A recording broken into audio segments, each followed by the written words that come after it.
સવાલ નંબર 1, ઈમેલનો પ્રારંભ કરનાર કોણ છે?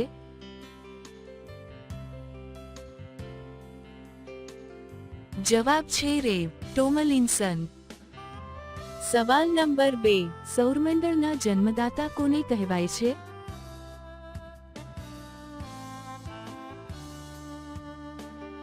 જવાબ છે સૂર્યને. સવાલ નંબર 3, સાર્કનું મુખ્ય મથક ક્યાં આવેલું છે?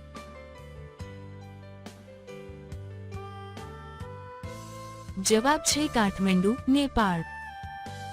સવાલ નંબર 4, વિશ્વની સૌથી મોટી નાણાકીય સંસ્થાઓમાંની એક, બેંક અમેરિકાના બોર્ડમાં ડિરેક્ટર તરીકે નિયુક્તિ કરાયેલ પ્રથમ બિન અમેરિકન વ્યક્તિ કોણ છે?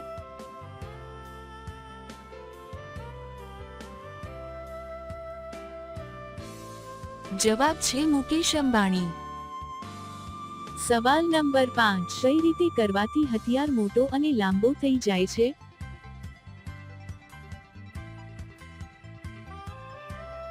જવાબ છે દોરી બનાવીને કરવાથી.